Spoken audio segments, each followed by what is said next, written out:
பிரியமானவர்களே, ஆண்டவராய் இயேசு கிறிஸ்துவின் இன்ப நாமத்தினாலே உங்களுக்கு அன்பின் வாழ்த்துக்களை தெரிவித்துக் கொள்வதில் மகிழ்ச்சி அடைகின்றேன். ஆண்டவர் உங்களை ஆசீர்வதிப்பாராக.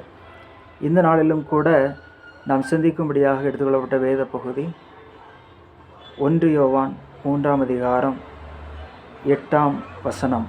பாவம் செய்கிறவன் பிசாசினால் உண்டாயிருக்கிறான், ஏனெனில் பிசாசானவன் ஆதி முதல் பாவம் செய்கிறான்.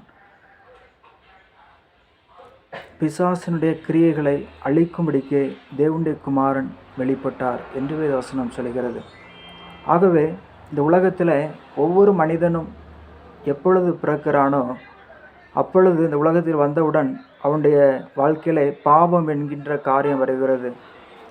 ஸ்கூலில் படிக்கிற பிள்ளைகளாலும் சரி, இன்னும் என்னென்ன வாலிபர் இருந்தாலும் சரி, வாலிபர்கள் இவர்கள் என்ன செய்கிறார்கள்? பாவத்திற்கு அடிமையாகி வாழ்கின்றதை இன்றைக்கி நம்ம பார்க்க முடிகிறது. ஆகவே பாவம் செய்கிறவன் பிசாசினால் உண்டாயிருக்கிறான் என்று வேதம் சொல்கிறது. ஆகவே அந்த பாவ கிரியைகளை விட்டு நாம் விலக வேண்டும் என்று சொன்னால் நம் ஆண்டவரை நோக்கி கூப்பிட வேண்டும்.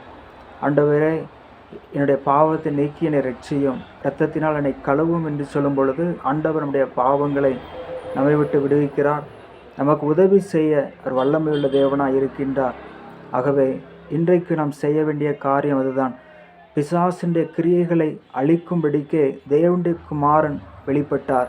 அவர் சிலுவையிலே நமக்காக அடிக்கப்பட்டு இரத்தம் சிந்தி அவர் மரித்து 3ஆம் நாளிலே உயிரோடு எழும்பி அவர் இந்த உலகத்தின் பாவங்களுக்காக அவர் நம்முடைய பாவங்களை சுமந்தார் என்று வேதவசனம் சொல்கிறது.